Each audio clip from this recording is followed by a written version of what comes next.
got into the alcohol cabinet and we got pass out drunk. And so I knew that then I felt numb. You've spoken openly about starting to drink at age 10. Looking back, what do you think you were trying to escape or soothe at that time? So my trauma began when my father died when I was 7 years old. And back then, people didn't understand that they needed to talk to children about the death of a parent. We now know that losing a parent before the age of 12 is extremely traumatic and damaging to a child. Yet no one spoke to me. No one explained what had happened to my dad. No one said to me that my mother, who was very healthy, would not also die, because at 7 years old, to have a parent die, every child is terrified that the other parent will also die. It was such a trauma for me at 7 years old. And then within a couple of years, my mom met the man who would become my stepfather. And today we might say that he was borderline personality and he had intermittent violent rages and was an alcoholic. So when I was 10 years old at a sleepover, I always wondered why my stepdad drank. And so at a sleepover, my other 10-year-old girlfriends and I got into the alcohol cabinet and we got pass out drunk.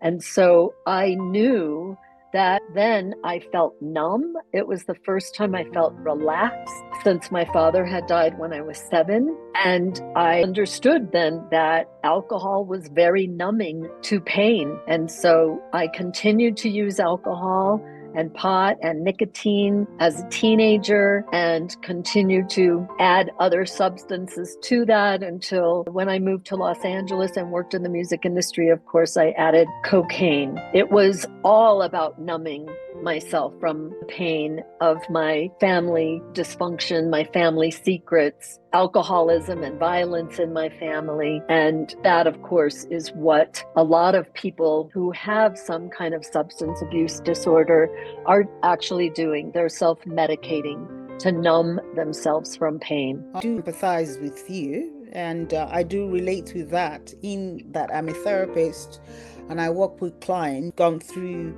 a form of trauma, and the only way they can cope is also a coping mechanism is using substances.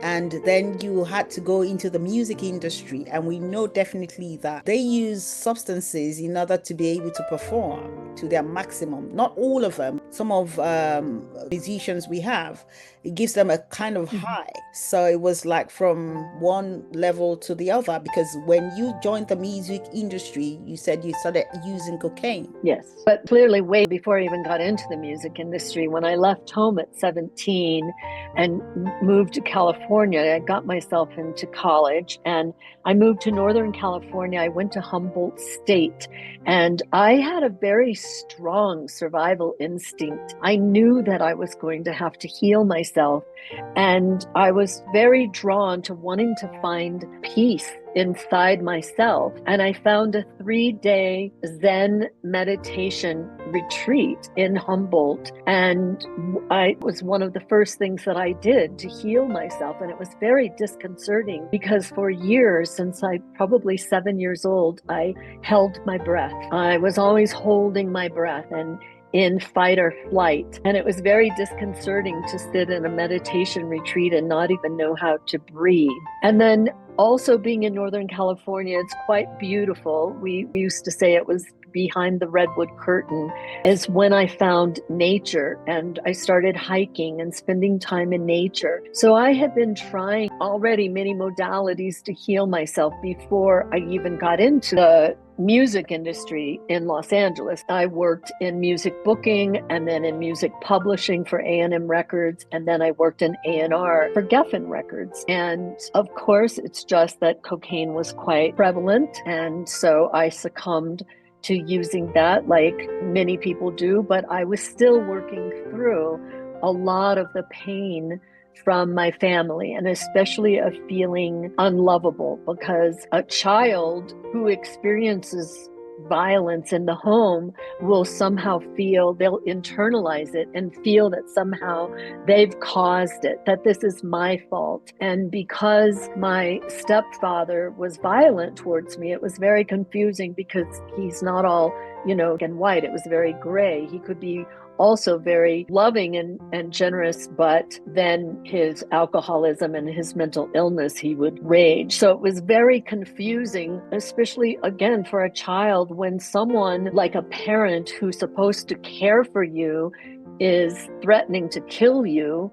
It's very confusing. And also, I had two older siblings, 7 and 12 years older. So I always thought it was because of the age difference that they weren't very loving and doting to me as a little sister. And later in my book, you'll kind of read about what I unearthed, some of my family secrets that may have also contributed to their distance. And so I really only felt loved by my mother.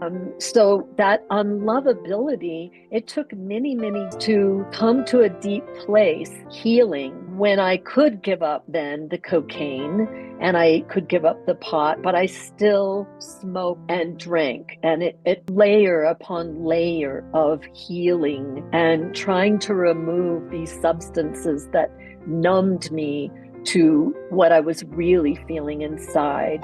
And a lot of the studies that I did, especially in Buddhism, say we have to embrace our pain and we have to allow it, acknowledge it, and sit with it. And that denying pain is denying healing. So it took many to heal. And I hope that people who pick up a copy of My Pretty Baby will come with me on that journey. You know how they say it takes I used everyone in the village, everything that I could find to heal myself. And so for someone who may be struggling with trying to break the cycle and they're looking for healing, I hope that my book is a guidebook to them, and maybe it will suggest or inspire them to try different things and different modalities to help them to heal. Be safe and be positive. And don't forget to check out our social media handles. Thank you. Bye for now.